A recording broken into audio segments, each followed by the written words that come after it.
This is part 1, chapter 3, paragraph 13.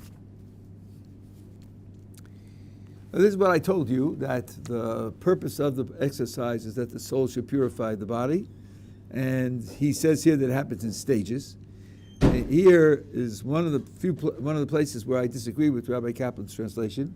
There are a few places where I think he did not get the meaning of the text. What Ramchal says is that this happens in stages. Death takes place, the body disintegrates, the soul is in the soul world, sort of having the result of its actions in the world express and develop in the soul's own nature. The body then comes back reconstituted in such a way that it can take the injection of the soul, and they are recombined, and the soul then purifies the body according to the actions that it performed when they were both together alive in this world, which gained tremendous merit.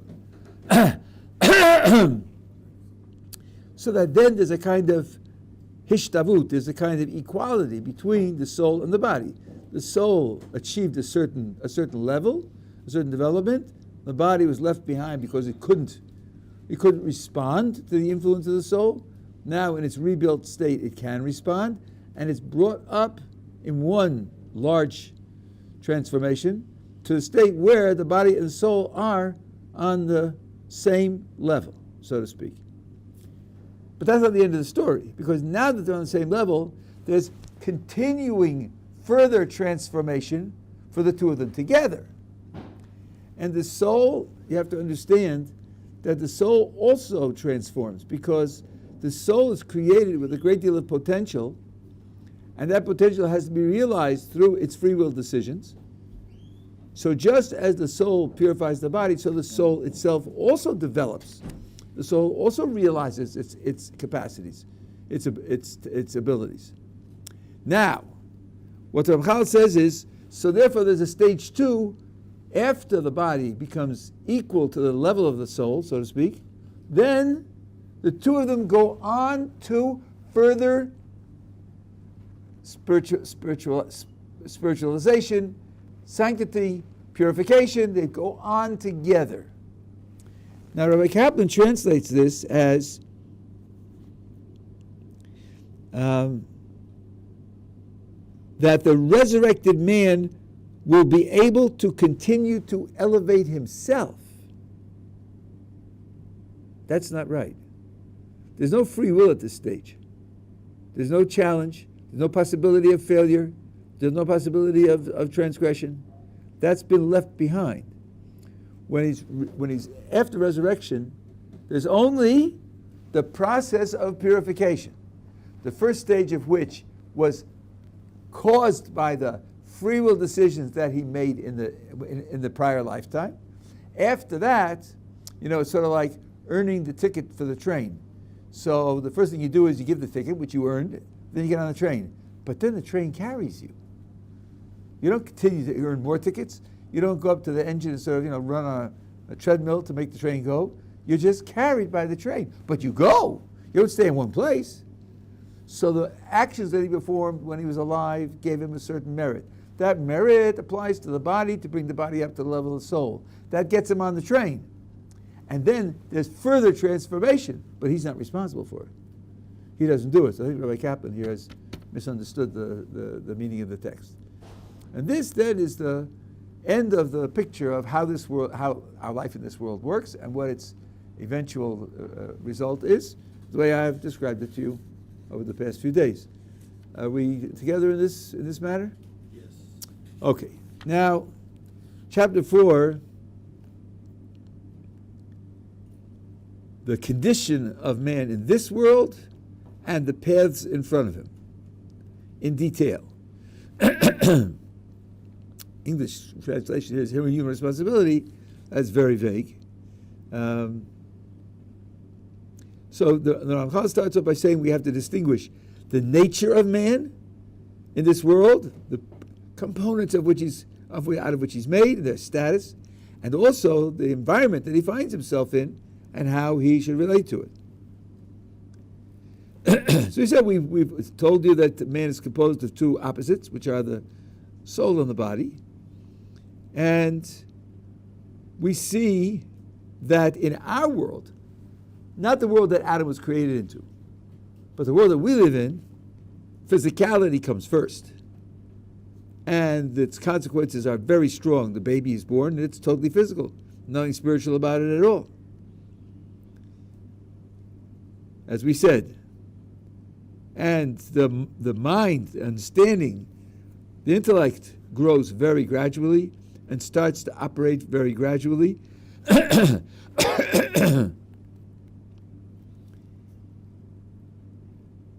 And each person develops in different ways. And then although the mind develops, that does not deprive the physical side of the person from its full functionality. Now, I must tell you, if you know any Hebrew, if you happen to look at it in the Hebrew, and for the people who are watching, the Ramchal uses a word, limshol, and you translate that into English, it comes out to rule. And to rule in English is a transitive verb. You rule over something or somebody. But the Ramchal does not use it that way. In his vocabulary, limshol means to function in terms of your own nature, unimpeded, unhindered. Nothing stopping you, nothing holding you back. Not that you have control over something else, but nothing has control over you.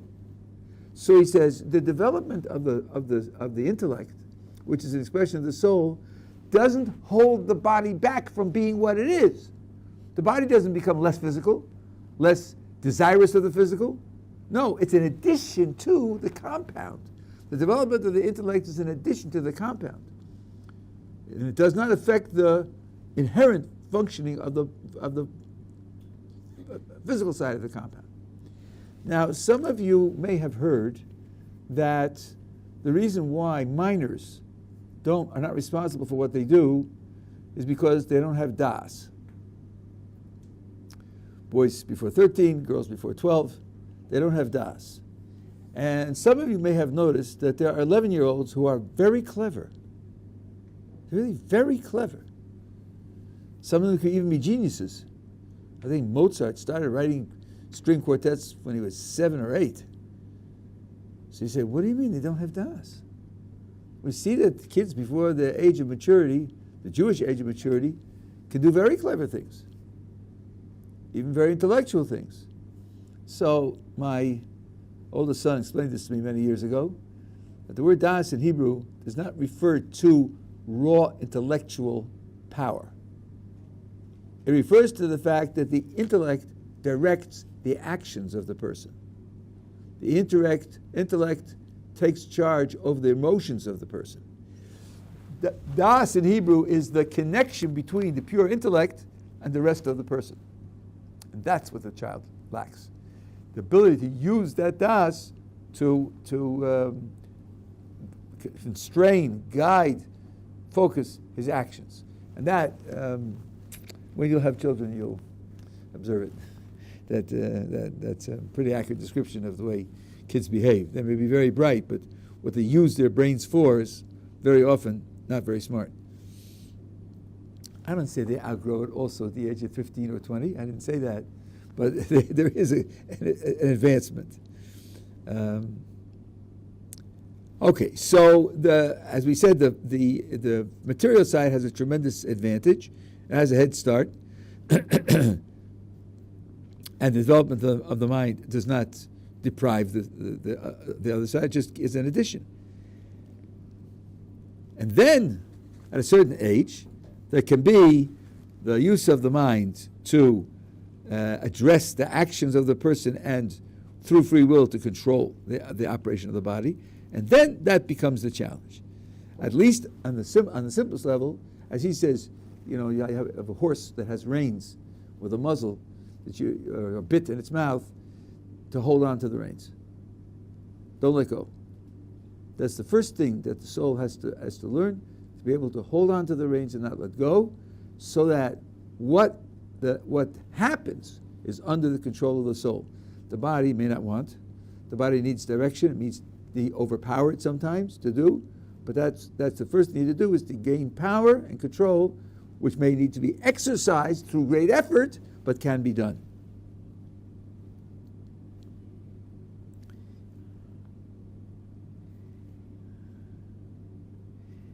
And it's this ability of free will to choose the action in accordance with what the intellect tells you is the right thing to do, which makes human beings responsible for their actions. This is a point now which underlies what we have said in the past. We talked about developing moral and spiritual qualities, and in that way becoming similar to God. Only a creature that's responsible for what it does can have moral and spiritual qualities. If the creature is not responsible, either because some outside force is controlling it, or because it's too clumsy to coordinate its actions, or it's subject to impulses, internal impulses over which it has no control, like a twitch or a cramped muscle, then it cannot be responsible for what it does because it can't exercise control over what it does. So it's this ability of free will to control what the outcome will be that makes us responsible for what we do. This is an absolutely fundamental Jewish idea. And not only Jewish. A lot of philosophers have talked about it, although it's controversial like everything else in philosophy. And I think the natural, intuitive attitude of intelligent people is, if something happens and I didn't make a free will choice to do it, something that happened to me, usually that means I'm not responsible for it. So if I trip and fall and tumble down the stairs, and you have carelessly left your 5th century Ming vase at the lower landing, which is worth $1.5 million, and I smash into the Ming vase and destroy it, and you get angry and say, "Why did you do that? I'm taking you to court. I'm going to go after your house," and so on and so on. I say, "I tripped and I tumbled down the stairs and hit your vase." It was an accident. I'm not responsible for that. And indeed, unless I was clumsy and didn't tie my shoelaces and tripped on my own shoelaces or something, I'm not responsible for it. Now, the idea of responsibility vis-a-vis free will is tricky and has all sorts of nuances. I'm not going to go through all of them now, but I just want to make clear, especially for the recording, that I'm aware of them and I'm just not addressing them all. For example, let's imagine, in this country, I heard this on the radio years ago, it was very depressing, an advertisement from the health ministry. When you go with your friends to a party, if you are the driver of the car and you're going to be drinking, give your keys to your friend. That's what friends are for. So that you won't drive the car when you're drunk. So I thought, what a tragedy. I'm living in Israel. This is what guys do. They go out, they get drunk, and to tell them, yeah, but don't keep your keys because that could be dangerous, This is what unsere Yidden, our Yidden, are doing in the Holy Land. Okay. But if the person says, I smashed into your car with my car, listen, I didn't choose that. I didn't choose that. I would never have chosen that. It was a pure accident. Yeah, why was it a pure accident? Because I was drunk, you see. So I was blind drunk. I couldn't see where I was going. You won't get off with that excuse because it was your free will decision to drink that made you blind drunk, which caused the accident. So there you can trace back what happened to your free will, even though at the moment you weren't making a free will decision to do it, but it's traced back to your free will. If there's no contribution of free will to what happens, then you're not responsible for it. That's why free will is so important for us. If the whole goal is to become godlike, and become godlike means to have moral and spiritual qualities. And you can only have moral and spiritual qualities if you have free will, because only then are you responsible for what you do. Then free will as the foundation responsibility is very, very important. And that's why the Jewish religion is committed to the idea of free will. So it means that if you have questions about free will, and there are questions, it's just that there are also answers. But there are questions, it may be important for you to to think them through or to go through some material on it. I have a number of tapes where I've talked about free will in great detail. The latest of my tapes are on Hidabrut, and earlier tapes are on Torah Anytime, except for this series in the last year or so, where they've been being recorded again for Torah Anytime. Well, they are the really latest. And there are early tapes on my website. So there's a lot of material, and some of them have been put up on YouTube by people who know how to do that. So you can look them up and you can find them. But this appeal to free will is an absolutely necessary foundation for the Jewish worldview. Okay, we're together? Okay. So now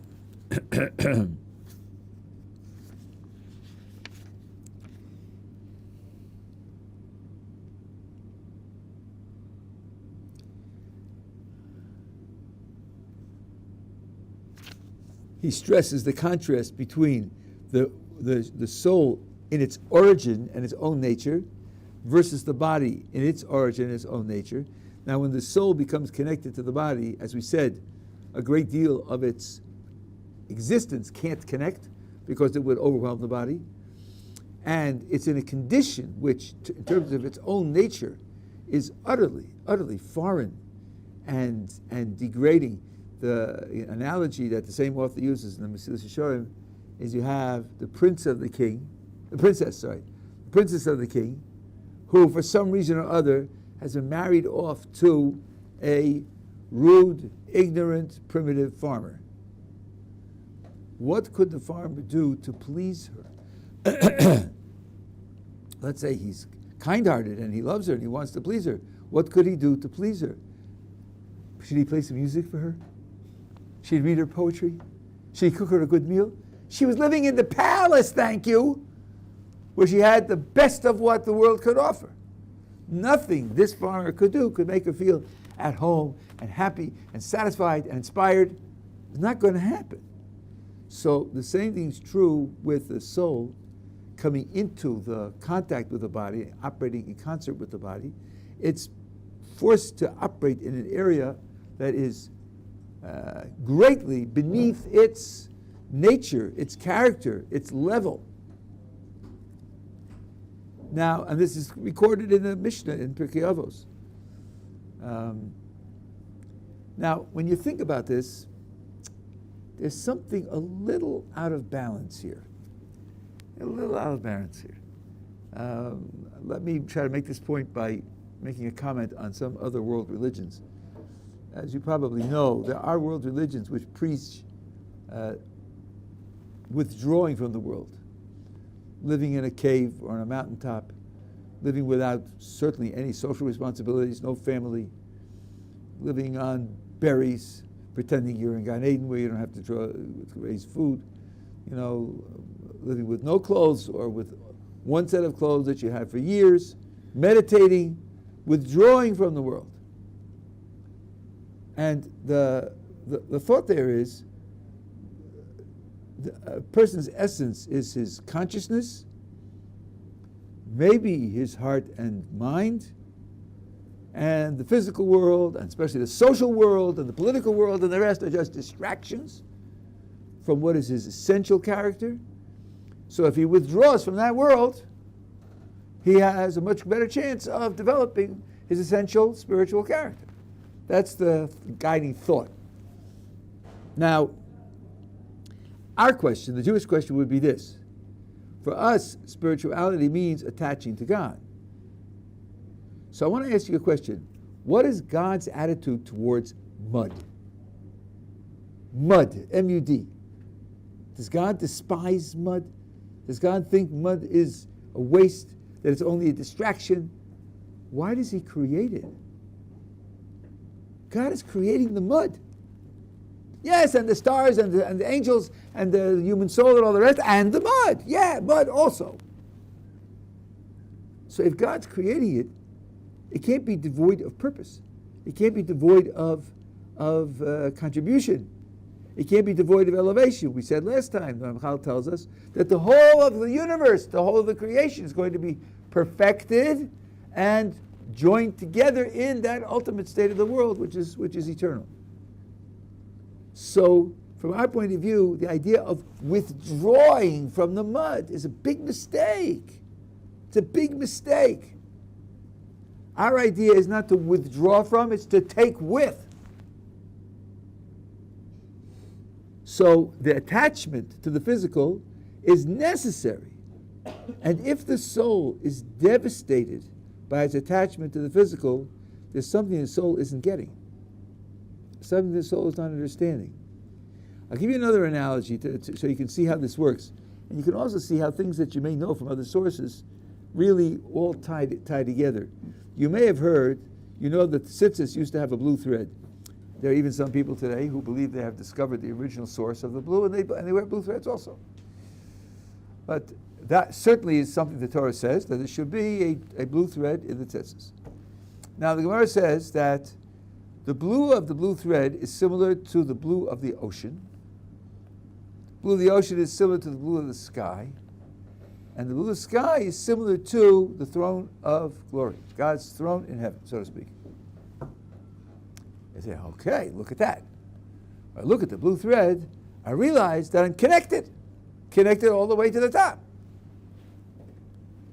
So if you're thinking in logical terms, you might ask, why doesn't it just say that the blue thread is similar to the throne of glory?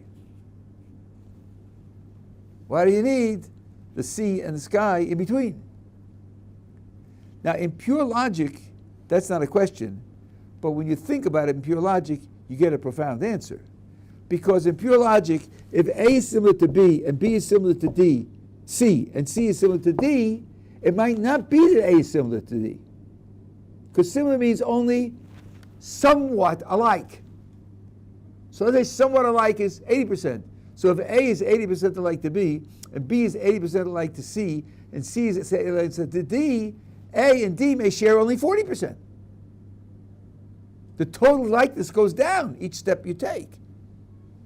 So if similarity means 80% shared, when you go from A to D, you don't have shared anymore. 80% shared anymore. So what the Gemara is telling us is that to link your string, your blue string, to the throne of glory, you have to go through the sea and the sky. You can't leapfrog over them, leapfrog out of the world, and connect to the top out of the world, not like those other religions where you withdraw from the world. No, you have to take the world along with you. You're responsible for it. This is one of the reasons why Jewish commandments have physical expression. And you probably know there are certain inheritors of something of Jewish history who reject these physical performances as not really expression of spirituality, because spirituality is in the heart and mind, and not whether you put on leather straps or wave palm branches, or this has nothing to do with it, or your diet, but it does. From the Jewish point of view, it does. Yeah. I was just going to say that also relates to the after death, how we were just talking, how the soul reconnects with the body, and the body's able to take the soul. The body has been uplifted to the 100%. And of course, the original plan was there shouldn't have been death. Adam should have done it directly. And as we said last time, that means this is something which is semi-divine, right?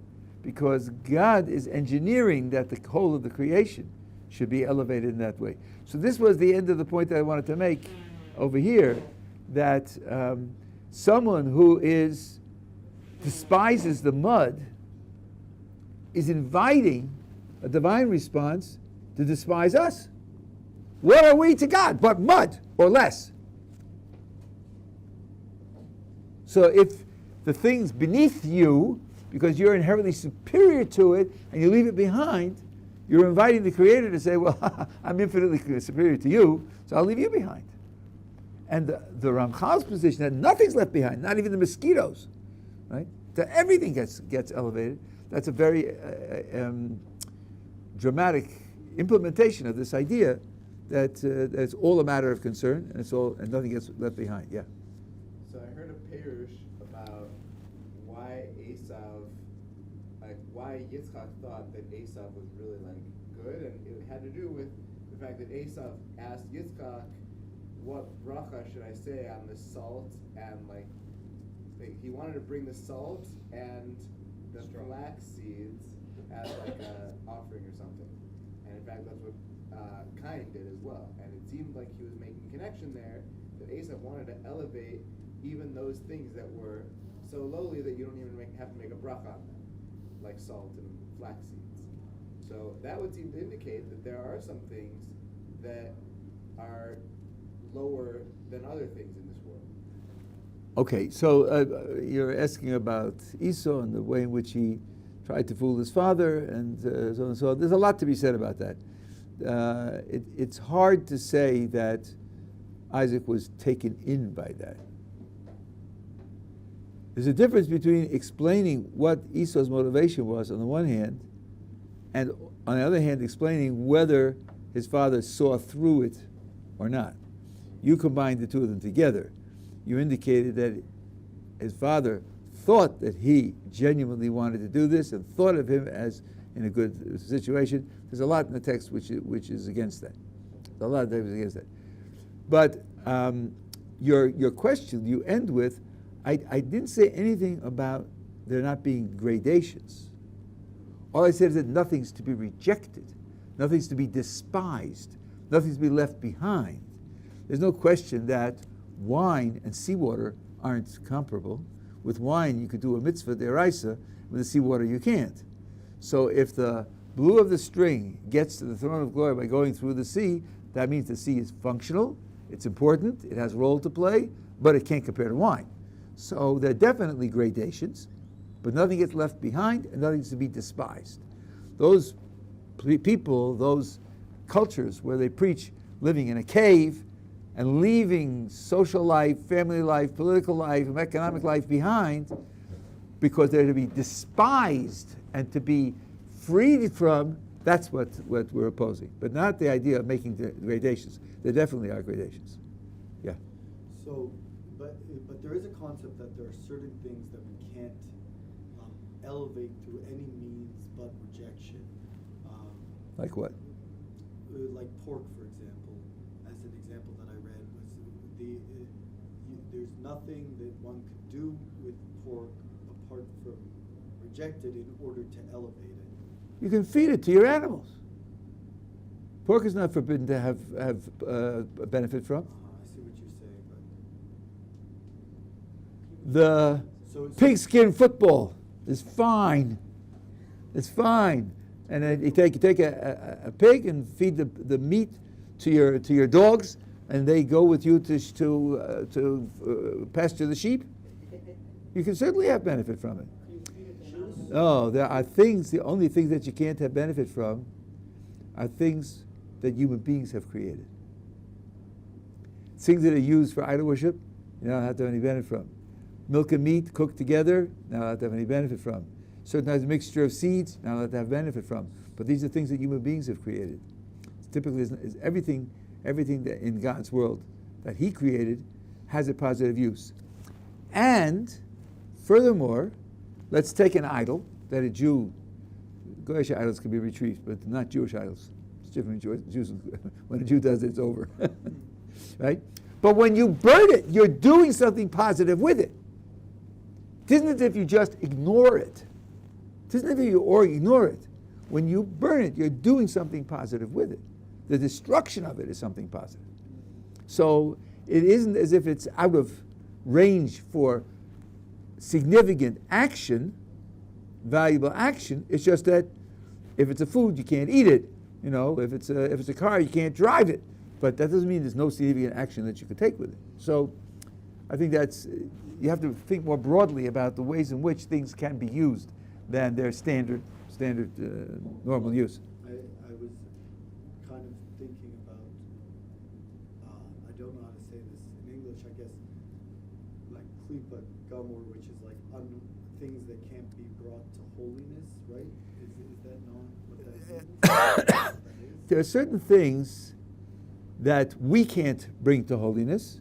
We can't bring them to holiness, but that doesn't mean they're not functional. Their function is to be an alternative in the world that we turn our backs on. So, but couldn't the world religions people say that that's what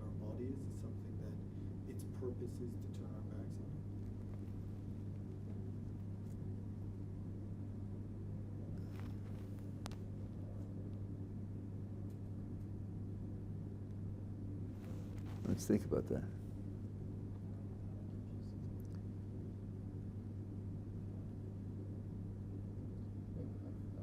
Our attitude. Let me say the question for the recording. Our attitude that I expressed was, we don't turn your back on something that God created. Now, he's pointing out that in our picture of the world, there are certain things which are negative, and they are alternatives for bad action, and our way of realizing their value is to resist the temptation,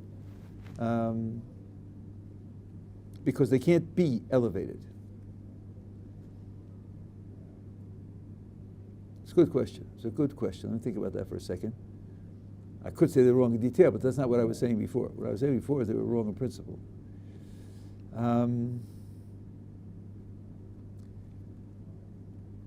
I think that I would be careful before to say that we can't transform them into good. The description of what happens at the end in this author in several different places, a number of times, is Hachzaras hara l'tov, returning the evil to good. So I think that in the end, everything does get returned to good. It's just a question of what we're able to do in this state of the world, what we're able to do with respect to the items that are in front of us. For example, let's take the body again, right? In our state of the world, no matter how well we perform, the soul cannot elevate this body. Okay, so what happens? This body gets destroyed, and then this body gets reconstituted, and then this body is elevated in the end. So we're not really turning our backs. Now, this leaves open the idea that, well, in this stage of history, you may have to turn your back on it. But I don't know if they would supplement their picture with a final stage in which these things do play a positive role. That might make it a picture that's closer to ours. But to totally turn your back on something that God created, that's still not going to be a correct position. But your question is very good. I had to refine what I was saying, and I'm glad you asked the question. Okay, everybody's with me so far? All right. So now,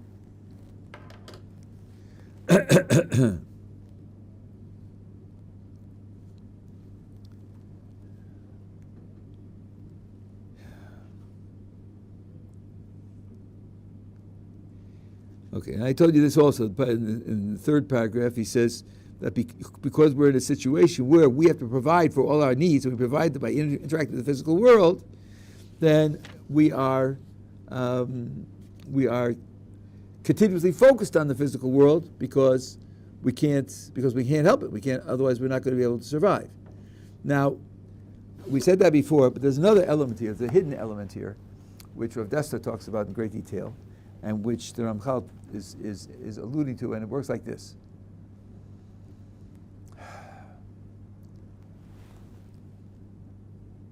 Let's take food. Well, if we just sit back and let the world produce food, we're all going to starve to death. We have to engage in agriculture. Don't let certain people tell you we're running out of food or running out of space and we're all going to starve to death because of Malthus and all the rest. That's baloney. That's absolute baloney. We have more than enough of everything. We don't produce it. We don't distribute it fairly and kindly, so forth and so on. But we have more than enough of everything. But we have to do it.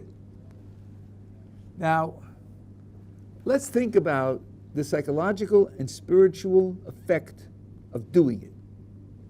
So you're raising crops, you study the soil, and you study the way in which the crop grows, and you pick the best time of year to sow the seeds.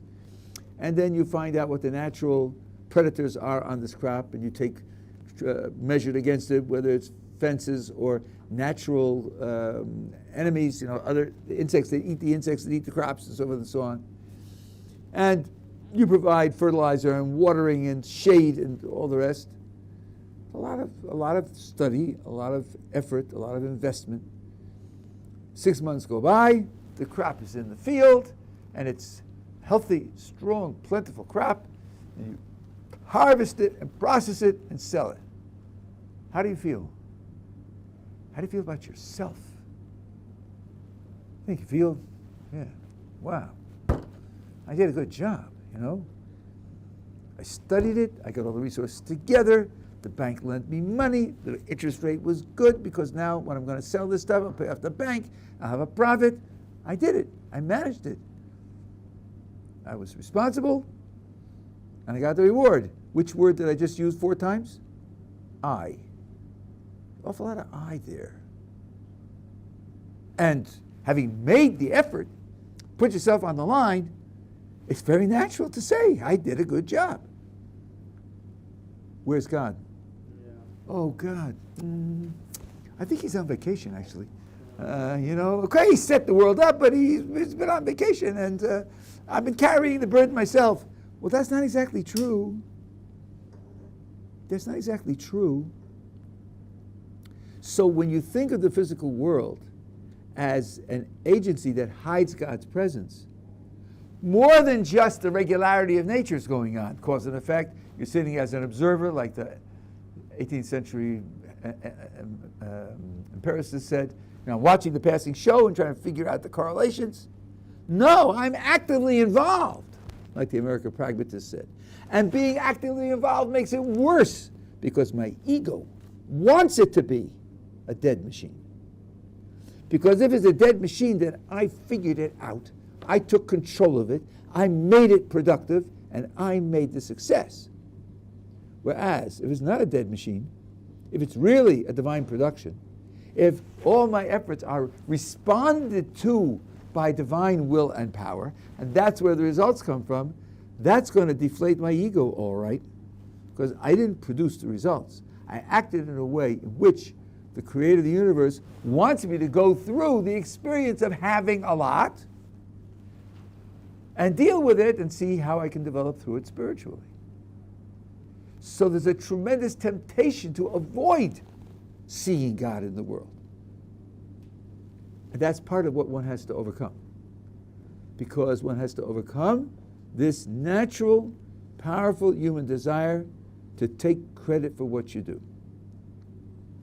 And in fact, if you study the fault of Adam, in the Garden of Eden, about which there's a gigantic literature, but Rav Dessler has a very interesting essay where he describes what Adam did and why he did it.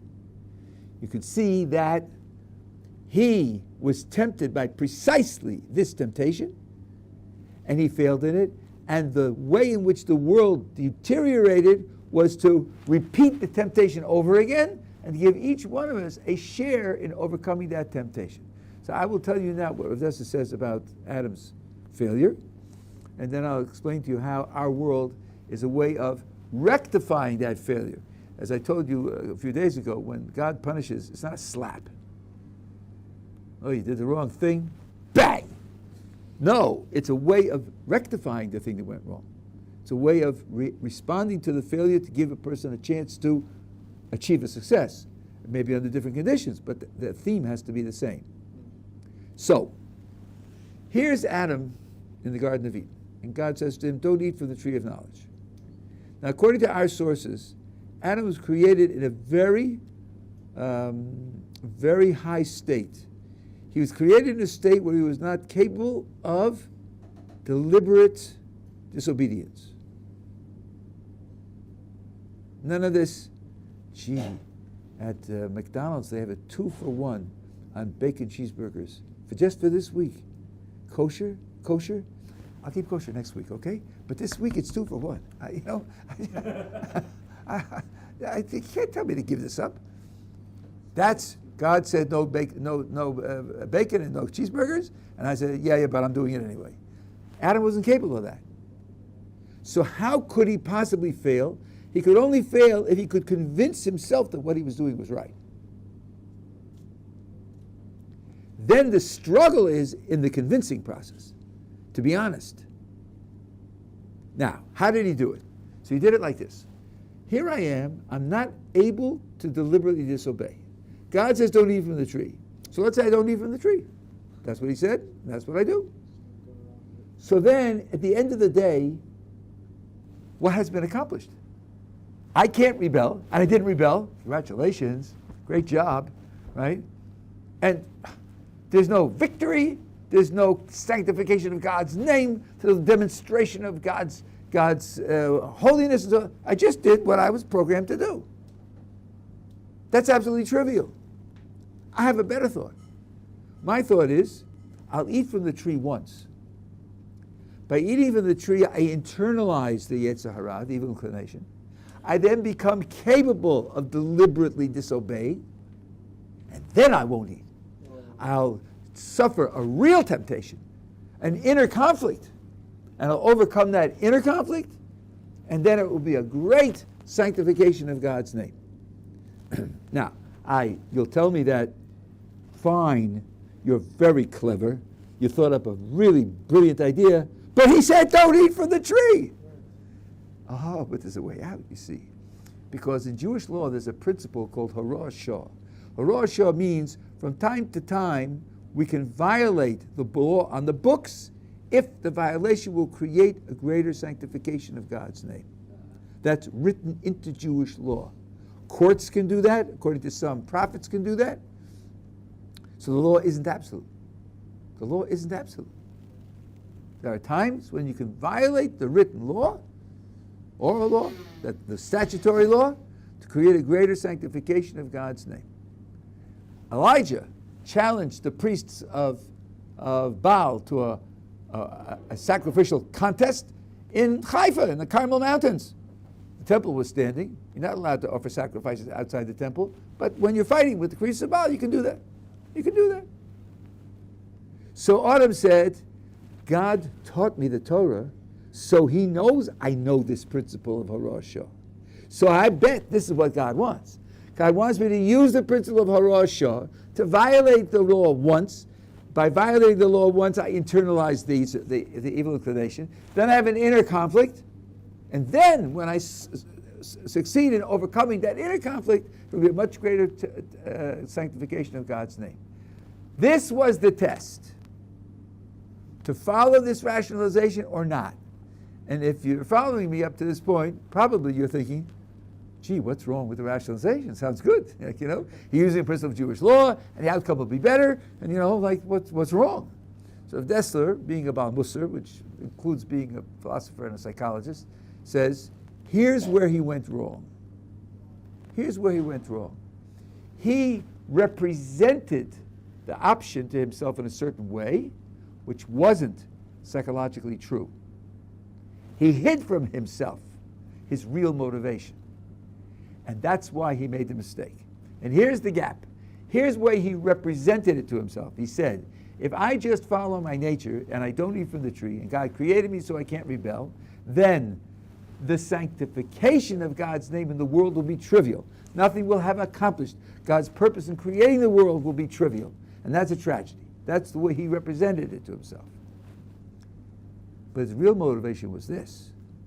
If I just follow my nature and I don't eat from the tree, then I'm trivial. What I did was trivial. I didn't accomplish anything. I didn't manage anything. I have no success. I have no justification. I have no value. What really bothered him was the triviality of himself and his contribution, not the outcome vis-a-vis God. Wow. That was his failure. His failure was a failure to introspect and come to the real source of motivation and to say, really, what I'm after here is not God's sanctification, but my value, my importance, my significance. And that I can't follow. That I have no right to follow. That doesn't justify violating the law once for a bigger sanctification of God's name, because that's not my motivation. My motivation is that I shouldn't be trivial. Now let's understand, this is a question of being trivial in spiritual terms. We're not now talking about earning money or having power or having pleasure and so forth and so on. That's easy. That's all physical stuff. That's all physical desire. That's all rooted in the body. So that's easy to identify and say, that doesn't justify anything. But here it's a competition over what the spiritual path should be. And part of that competition has to be overcome, has to be succeeded by a self-analysis to know what's really moving me. Where's it really coming from? And that's where he failed. Now, given all of that, you could see what I told you 11 minutes ago is a continuation of the same idea. If I'm in the physical world, and I'm investing in the physical world to take control and make it productive, and my ego says, I want to treat it like a dead machine so that I did something good, important, valuable, strong, famous, wonderful. What am I doing? I'm protecting my I.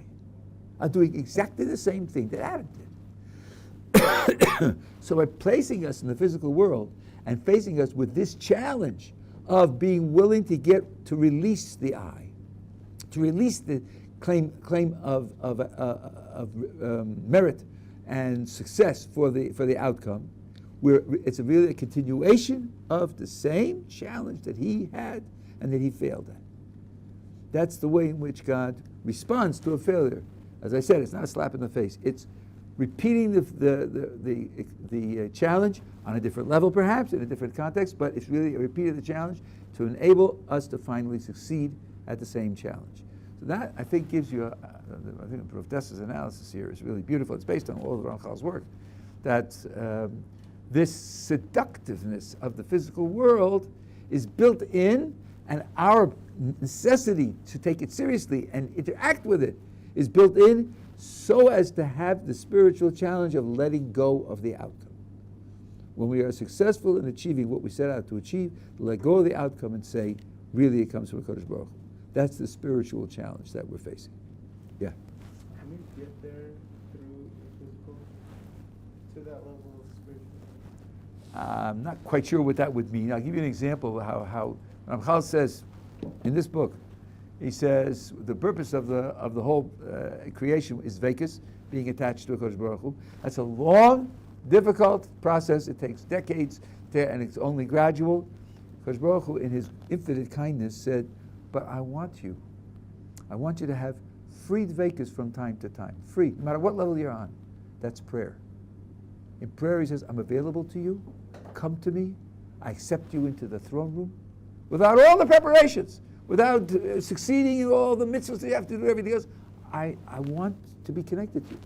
So I give you free dvekas from time to time. Now, one thing this free dvekas does is that when I pray for something, and I'm connected to Kodesh Baruch Hu, when I then go out into the world, and I start to work for it, I have my consciousness, I have that I'm being accompanied by God, and God is the one who's managing the circumstances to present the outcome. The prayer is supposed to carry that idea with me so as to help protect me. The prayer protects me, helps protect me from drawing that false conclusion. So would you call that going through the physical to overcome the physical? I wouldn't, because prayer is not physical. Prayer is that's stepping out temporarily. So call the thought that you're constantly connected to Hashem, that you're constantly going through all life's motions with Hashem, trying to get God's guidance through things in a way through tefillah. Is that? Yeah, but it doesn't have to be. You're putting in an extra element. The Shulchan Aruch starts with the words in the Ramah's comments, Shivisi Hashem Nedegdi Samit. I placed God before me continuously. The first words of the Jewish book of law and custom. That means that's what it's about. Jewish law and custom is about God's presence being before you continuously. Not that, and please give me good advice how to do things and so on and so on. Just being there. Just having it in front of you. If you have it in front of you, you're much less likely to say, boy, was I clever with that crop rotation. This year's crop is 3 times last year's crop. I'm a good farmer. If you have God with you the whole time, you won't be as tempted. I won't say you won't be tempted, but you're not going to be as tempted to make that terrible mistake. You see? So prayer is an antidote to this. But nothing's perfect, and the challenge grows as the person grows. But this is the nature of the challenge. Okay?